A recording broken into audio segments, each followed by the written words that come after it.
Hi everyone, how are you? It's Casey. Today's video is going to be a little bit scattered because I am feeling a little bit scattered. I don't know what's going on. It was my son's 4-year-old birthday on Friday and we had a busy weekend doing all kinds of birthday things, which was a lot of fun. But for some reason today now I'm just feeling kind of out of it.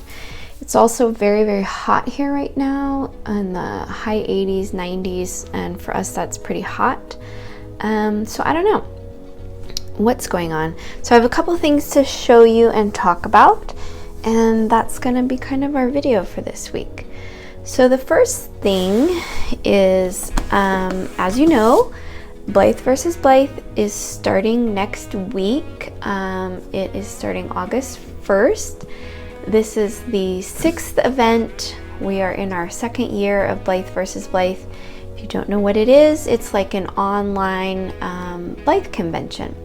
It's hosted on Facebook. It's a month-long event. There's all kinds of fun things. You do have to pay to join. The money goes to shipping expenses for prizes and the winning artists. So I'll put more information below. And if you haven't participated, send me a message. I really want to get some new members motivated to join and see what we do.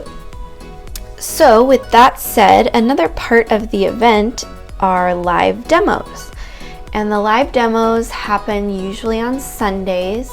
And these demos are exclusive to the group. So if you want to get in on any of these, you do have to be a member. That's another perk of the event and joining.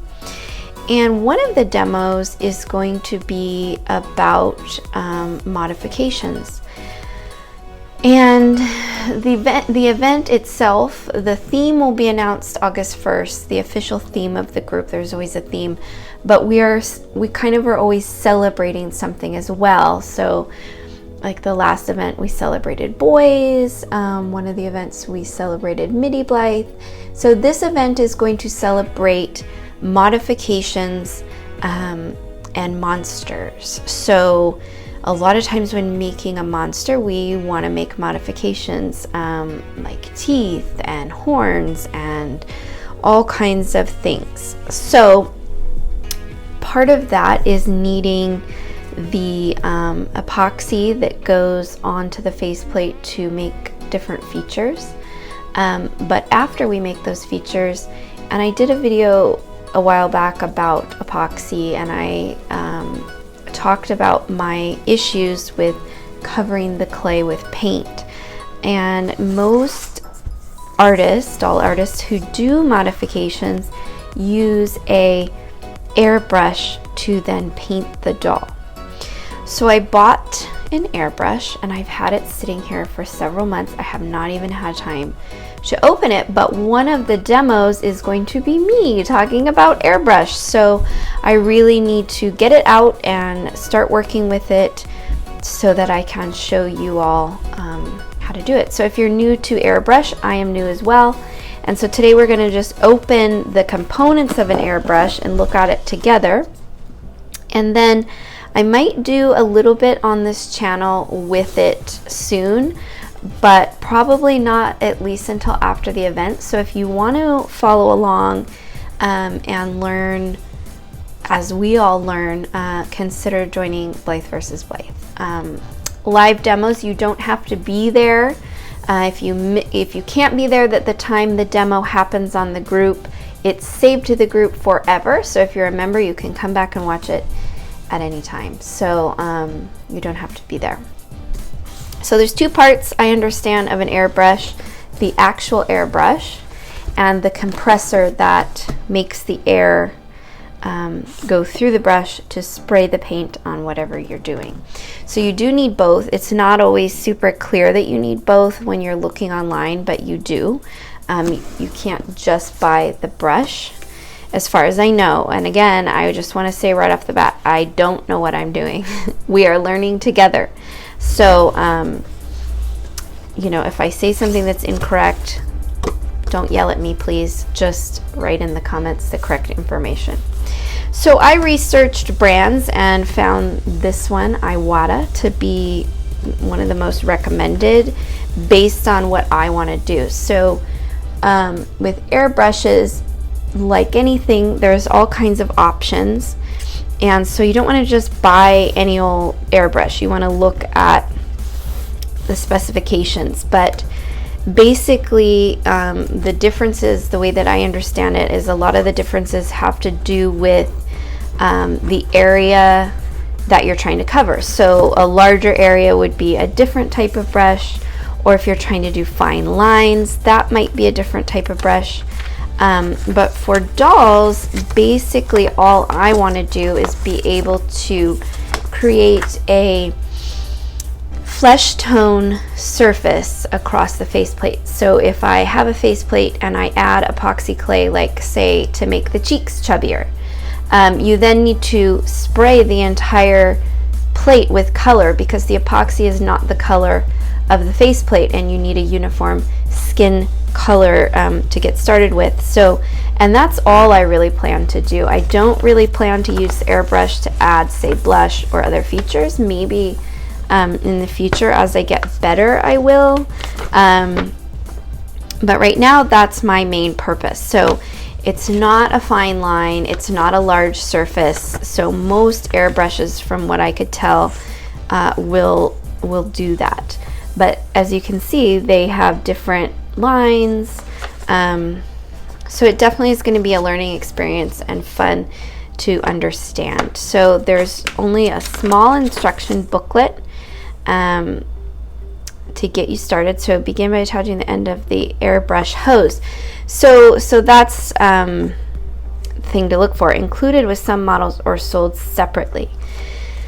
So I believe that is what comes in the compressor. I believe all we have in here, and this is a nice foamy box, is the actual airbrush. It's pretty heavy. It feels pretty solid, which is nice.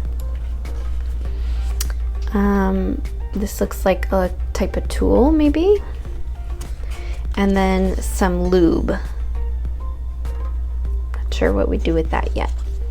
So as far as I know, that's all that is in the airbrush. And I got mine, gosh, it's been so long. I'm pretty sure I got it on Amazon. And it's not super cheap. A couple $100, I believe, to get everything. I might have got it on eBay. So check around. The airbrush itself wasn't super expensive. It's the compressor that was expensive. So, but like I said, you do need both things. So let's open the compressor and see if we can find hoses, because it looks like that's what we need to attach to our airbrush. And so the compressor is pretty heavy.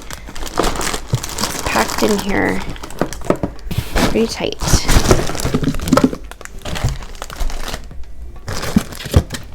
And I believe this is the hose here.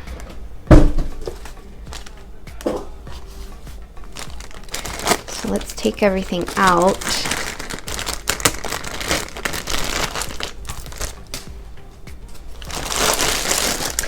And I did look at some airbrush compressor sets on AliExpress, which is a Chinese site, and there were some very cheap ones. I had a few recommendations of getting an airbrush used for cake decorating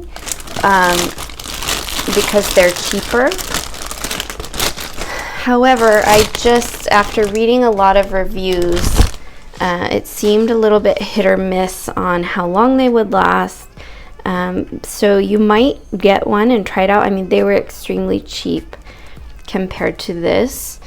And if you do get one of those, let me know how it works out. I'd be curious if they work well. There were some good reviews and some not good reviews, but overall I decided I'd rather have something that I can use really long term, and came really recommended by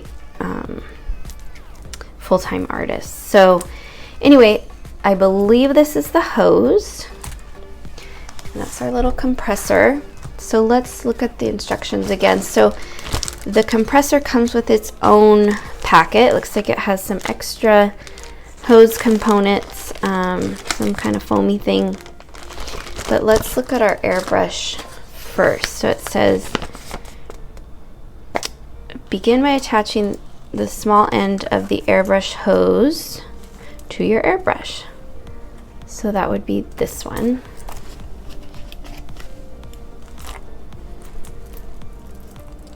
And I don't think today we're going to do any practicing with paint because I was thinking about going to the craft store and getting some better paint. So I have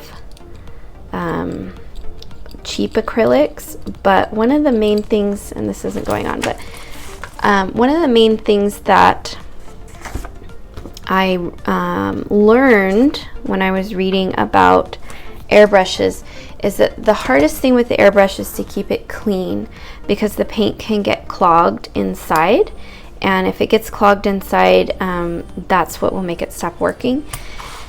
And so I really don't want to put low quality cheap acrylic paints in there. I want to use something that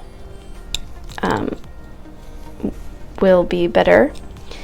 So I'm probably not going to practice, like I said, today. So it took me a minute to get that on there. But we're going to just get it set up, and then I'm going to show you a couple other things I'm doing, and then maybe next week I'll show you how it works. But the full, as I said, the full tutorial where we're actually going to do some epoxy modification on a doll is going to be on Blythe versus Blythe. I probably will eventually put it on my channel as well, but I try to make things exclusively for that group to incentivize members. So anyway, okay, attach the other end of your airbrush hose to the air source. Okay, so it goes on here. You can see this very, like, lots of little,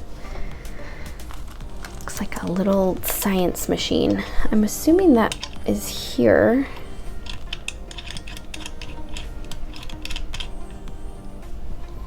I'm gonna open up the airbrush instructions, or the compressor instructions, just to make sure we're putting everything in the right place. Let's see.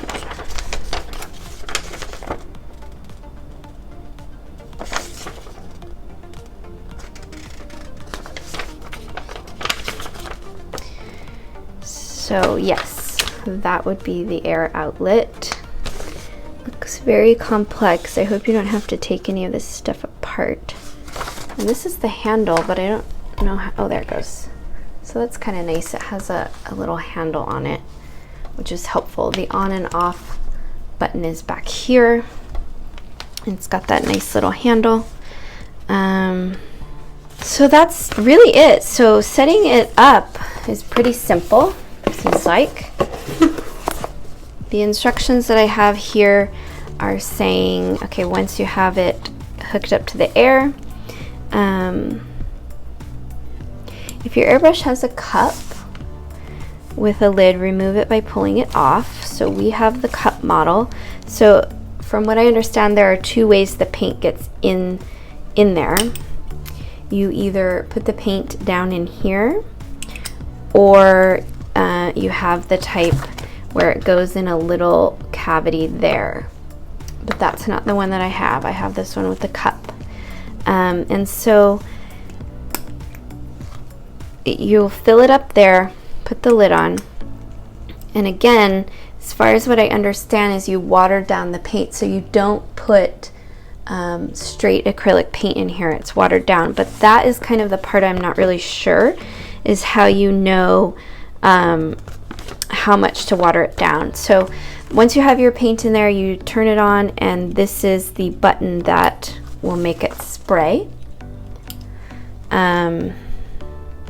So let's plug it in and see. And actually, I don't know if I can plug it in. I think we're not going to do that, because it does say on here, so it's this type of plug-in. It does say on here not to use an extension cord, and the plug-in that I have here at my work table has about 6 things plugged into it. 2 printers, sewing machine, computer. So I don't want to plug it into that wall, and I'm not quite sure how I'm going to do this then, because this is where I work. So I'm either gonna have to unplug everything while I'm using the airbrush, or find a different system. So I don't think we'll plug it in right now. I think we'll just leave it at that. I'm really happy that it's super easy to set up. At this point, it seems like all you do is plug it in, turn it on, put your paint in, and spray. So I was a little intimidated about getting this all out of the box because I thought it would be a little more complicated, but it doesn't seem to be. So that's exciting. And because it's brand new, I don't think I have to worry about any of the greasing or the lube or any of that. So I think that's pretty good. I know this wasn't a super intensive video, but I hope it made you feel a little less intimidated about getting one. I know I've been looking at mine for a couple months, and the boxes anyway, feeling anxious about getting it out, but it seems okay. So I'm gonna set it aside for now. I just thought I would show you the doll I finished last night. Well, she's almost finished. Here she is. I don't have beads on her yet, and I'm still kind of maybe working on her hair. I don't know. She had very thick hair. This is a fake Blythe. She's got little teeth in there. And I decided to customize her, and I just kind of wanted to tell you guys why. Because there was a conversation on Facebook recently about dolls of color. And this is a conversation that I have heard in all different types of doll genres. And that is that there are not a lot of dolls of color. So the conversation starts very frequently with someone saying something insensitive about doll collectors, as in there are not a lot of people of color collecting dolls. And I think I can't really speak to that. I don't have any data or anything to say about that. But I do know that there are not a lot of dolls of color. Not even Blythe, but in all genres, or on the on the toy store shelf. So I'm kind of committing to trying to add a lot more balance to my own work with more dolls of different shades. And so the reason why that becomes an issue with Blythe is because the authentic Blythes, there are very few options when it comes to skin color, and there are no super dark ones. So the only way to get a super dark one is to buy a fake base, which I think is super unfair and not at all right. So I don't want this to turn into a bigger conversation or anything negative, but I thought I would share that I am committing this next year to making a lot more dolls of color, Blythe dolls. I always do with my cloth dolls, but not as much with Blythe. I think this is my third and fourth one out of 38. Actually, no, maybe it's my fifth one out of almost 40 dolls. So anyway, I hope you like her. I don't think she's going to be available, as BlytheCon Minneapolis is coming up next month, and I'm really trying to get some dolls made for that. So she's probably going to go with me. I'm not positive yet, though, if somebody wants her before then. Anyway, that's the only other thing I have going on. I am working on a midi also right now, an authentic midi. I'm super excited about her, and I've got a lot going on my table. I've been making a lot of mini dolls that are going to BlytheCon. I've got a couple little ghosties. So that's kind of where I'm at with things. Again, Blythe vs. Blythe starts next week, so head on over please and join. It's a great way to support the artists and fans in our community, especially if you can't travel to one of the bigger events. So thanks as always for watching. Please subscribe. If you want to see more airbrush and epoxy, leave a comment and I will try to show more of that journey, as well as more info about what's going to be on Blythe vs. Blythe. So bye.